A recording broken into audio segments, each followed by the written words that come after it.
Hey, it's Lincoln Addict here. It's ODB, aka the Lincoln Addict. And I hit you guys with a video recently showing you the bumper, which I kind of sat on for a while in terms of not really making it a priority to get it on the car. But I knew once I got to this point where polished up the bumper ends, the bumperettes, some people call them the bumper guards, the inside, I'll show you in a minute, kind of the inside around the license plate. Once I got all that polished up, I knew that I was going to want to get this thing on, and hopefully this weekend, I'll just spend a little bit of time and do it. So let me kind of show you guys what we're working with here. This inner tube is perfect. We took this out. We're going to take it out later today. The inner tube is perfect for what I was doing today. I do have some kind of plastic sawhorses, but I didn't really want to mess with those, and I had this out, and I was like, this is perfect. But what I ended up doing was I took the bumper. If you've subscribed to the channel, you'll see that previous video. Now, it's been sitting a few days, I don't know, a couple weeks maybe. And, it just needs to be polished up. I mean, there's no damage or anything, of course, where I had it. But what I wanted to point out was, should have did a video before I started. These are the bumper ends and the bumper guards or bumperettes, whatever you want to call them. Those four pieces, including down there, that one, all of those were provided by the owner. And the story on that was when I bought the car in December of 2017, 3 years ago, they could not find, they didn't have the bumper ends. So the bumper was off. The bumper was laying in the back seat of the car, if I remember correctly. And the bumper ends and the bumper guards were nowhere to be found. And I told them if they ever found them to please contact me, and that's what they did. So literally, give or take 2.5 years later, they hit me up and they said, hey, we found them. I think they were in the attic in a box. They shipped them very nicely. I think I paid, I want to say it was something like $50 or $60 to ship them down. They took them to, I think, a FedEx or UPS store, and they wrapped them up really good and they shipped them. And the reason why I wanted to tell you that is if you look at the chrome, and it's probably going to be hard to see here, but you can kind of see, it's not perfect, right? I'm okay with that. This is going to be a driver car. I'm not looking, for this to be, a full-blown show car. But if you look at the difference between advanced plating, their chrome work, which is here, and I'm assuming these were re-chromed, and I think that's why he had taken the bumper off. This bumper looked horrible.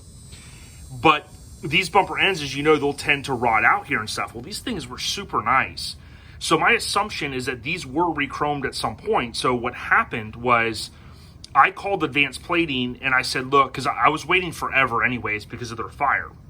I said, look, the bumper end, I already had one re-chromed from somewhere else, and I had given them one, and I had given them the two bumper guards. And I said, look, I have the owner of this car that's going to ship me their pieces. Actually, I think I had already received them by then. And I was able to make a determination and say, you know what, these are going to be fine. So instead of spending the extra, I want to say it was something, I don't know, a few $100s to do one bumper end, and then the bumper guards were going to be over $100 a piece, something like that. I was like, well, boom, I paid the shipping and I got these, and I knew they were going to polish up fine, and they did. So I polished them today. I spent 30 minutes on both the bumper ends of the bumper guard, and I used this right here, which I promoted before. You can get this. I bought this, believe it or not, I think at my local Publix supermarket, which if you're from the South, you know Publix, and you'll love Publix. But I say that because, again, what's on the car is a temporary bumper. These are all rotted out, and I'm just so thankful that they had reached out to me and said, hey, listen, we found them. Now, basically what I've got is I've got this re-chrome bumper. I've got the bumper guards, bumperettes, whatever you want to call them, and I got the two bumper ends. So these cleaned up really nice. They had a little bit of almost like pine tar on it, like it was up in an attic. That came right off, cleaned it up really well. All I used was a microfiber towel and the Brasso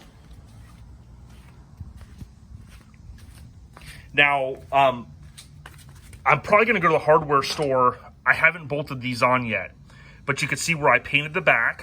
I posted some photos in the lincolnforum.net.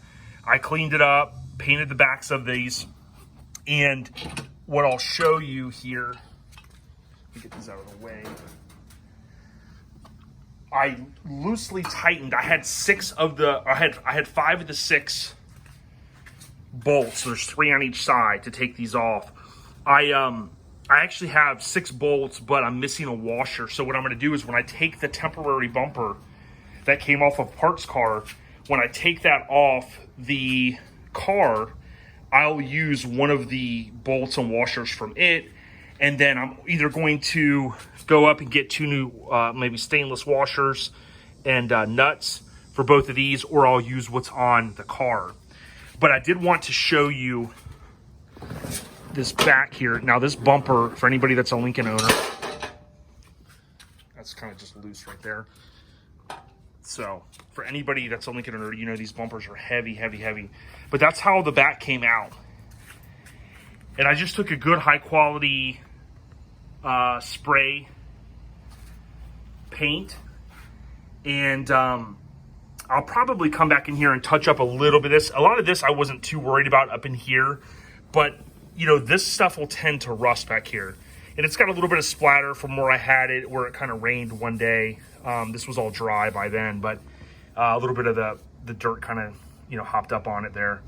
But you could see here, many people I think have asked over the years how to take off the bumper. You have 1, 2, 3, and that's the one that I haven't put in yet. Now, what I'm going to do is these are all the way almost hand tight. I'm going to wait until I get this other bolt, which will go right in, and just kind of eyeball it on the outside to make sure, because I mean there's a little bit of play in it, you can kind of see there, just to kind of get it to match exactly where it's supposed to be. But you can see here I've got the 3, and these, the 6 they sent me, and of course there was 1 washer missing, which I kind of like to try to reuse a lot of that. Sometimes I'll hit it with a wire brush, but on this I wasn't too concerned. So, you know, I did reuse those. And then you can see right here, this is actually just a little bit of overspray from when I painted the inside of the bumper, and which that I will get that off. I actually kind of worked on it a little bit already today, but you know, I'm real happy with how this came out. This is where the reverse lights go, and there's I don't think I have them right here, but this is where the reverse lights go, and there's a bracket, and those things tend to get just a lot of surface rust on them. And what I did is I had those powder coated black because they sandblast them and powder coat them, and it wasn't that much money. So that is those are going to go on, and of course I'll take off the other bumper, the tag light, which bolts right here, which you kind of saw a moment ago. And that's pretty much it. Another thing that I've always thought was strange, the few that I've taken apart, like at Tony's shop or with this one, they only used, from what, unless someone can correct me if I'm wrong, there are 4 bolts in the back of the car where this easily bolts up. But I've noticed 1, 2, 3, again, even on my, if I remember correctly, on my 67 sedan, it's the same way. And that's fine. I mean, these bolts, I mean, this is heavy duty hardware. I'm not worried about that, but I just wanted people to kind of know that they only put 3 in here. It's super easy, you know, to bolt this stuff up. I don't remember what this one's for down here. I know, of course, the reverse lights go right there. Pretty simple, but yeah. And like I said, you could spend a little bit more time if you wanted to get in here, or you could use like POR 15. I didn't want to go that crazy, but you know, you'll see a lot of nice cars where, you know, it takes a little bit of time to come in here and shoot all this, and then you won't get that like normal little surface rust that'll build. It's not rust that's going to damage anything, but I'm just like, look, if I got this apart, spend a few minutes and clean it up. But yeah, so hopefully I'll get that on the car today. It's not that difficult. I did cut the tag light when I originally took it apart.